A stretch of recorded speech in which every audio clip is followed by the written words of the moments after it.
en varios de los titulares que compartimos a lo largo de la semana, leemos cosas como esta.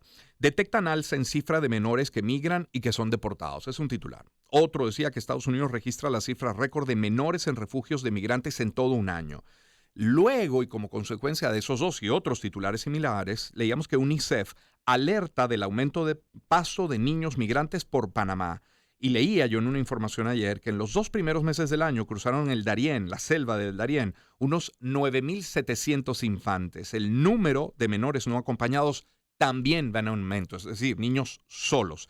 Y de eso queremos hablar, claro, y por eso adelantamos nuestra conversación con la gente de Secodap para esta hora de la mañana y recibir en este momento a Carlos Trapani, abogado, coordinador del programa de Buen Trato de Secodap, investigador del Instituto de Investigaciones Jurídicas de la Universidad Católica Andrés Bello. Carlos, muy buen día, ¿cómo estás? Un gusto saludarte, buenos días. Carlos, es una realidad allí traducida en cifras, en números y en titulares y en declaraciones de organismo.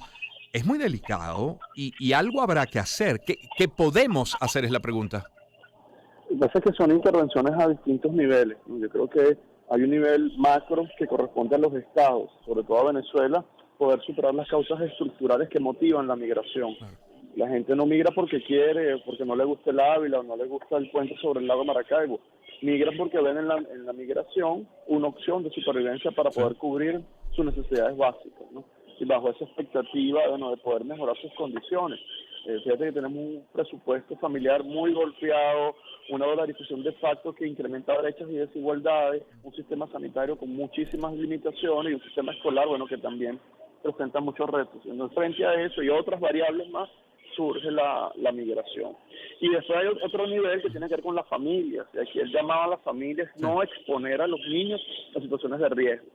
Entendemos las limitaciones, entendemos la angustia, entendemos el problema, pero no puede ser peor el remedio que la enfermedad. Sí. Bajo ninguna circunstancia debemos permitir que los niños o los adolescentes inicien rutas migratorias, especialmente cuando lo hacen no acompañados, ¿no? Porque los riesgos de incrementarse la violencia sexual, el tráfico, la explotación o incluso riesgos a la vida, bueno, están ahí presentes y se incrementan muchísimo. Sí, Carlos, yo ayer cuando pensaba en esta conversación decía, bueno, claro, esto hay que hablarlo y con conversaciones como esta, de alguna manera educar, orientar, formar, pero para quien tiene la migración entre ceja y ceja, Carlos, más si lo que hay detrás es la posibilidad de reunirse, porque a lo mejor el papá ya salió y por eso viajan tantos niños solos, quizás no cambien de parecer, porque la verdad es que hay tantas historias como personas migrantes y esos niños que viajan en muchos casos para reunirse con sus padres, pues también tienen la necesidad de estar. Por eso digo que es una situación tan delicada, tan difícil.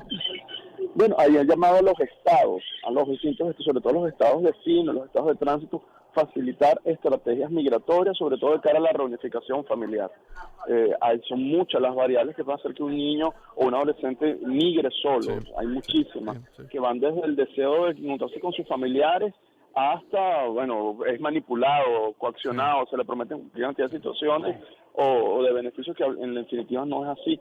Pero entonces es un problema tan serio que requiere una mirada entre estados, de los propios estados para poder regularizar sus políticas migratorias, pero de una perspectiva de derecho.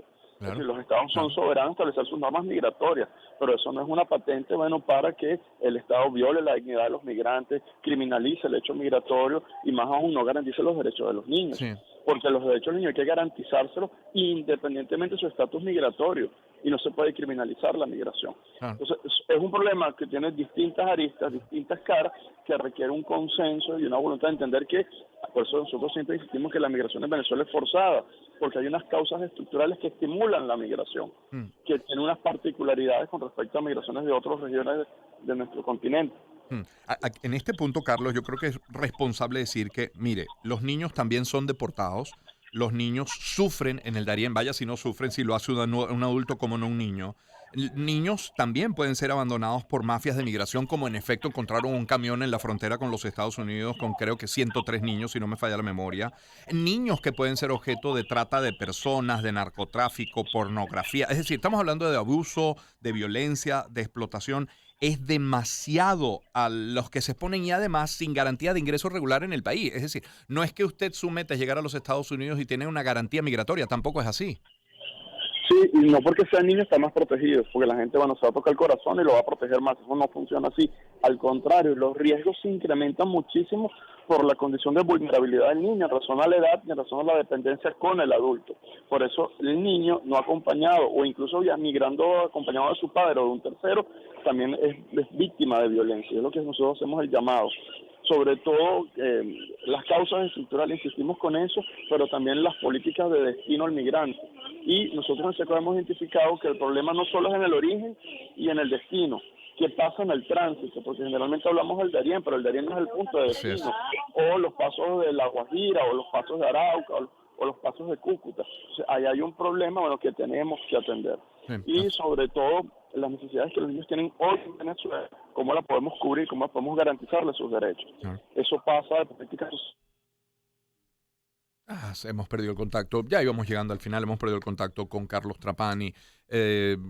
No, ahí está Carlos. Tuvimos un salto en la comunicación. Te perdimos la última frase. No, poderle garantizar a los niños políticas sociales básicas, tienen que tener acceso a agua, educación, recreación, salud, y en aquellos niños en condiciones especiales de vulnerabilidad, tomamos políticas de asistencia, sobre todo los que se encuentran en pobreza y pobreza extrema. Esa es la única forma para poder dar soluciones estructurales al problema de la migración. Claro, porque uno el trabajo de UNICEF y uno el trabajo de ONGs en varias partes del planeta, pero como dices, los gobiernos, las autoridades migratorias, las autoridades policiales y nosotros en casa, cada quien en la suya. Gracias, Carlos. Un fuerte abrazo. Vale, seguro. Carlos Trapani es abogado, coordinador del programa Buen Trato de SECODAP, investigador del Instituto de Investigaciones Jurídicas de la Universidad Católica Andrés Bello. Son las 6:47 de la mañana.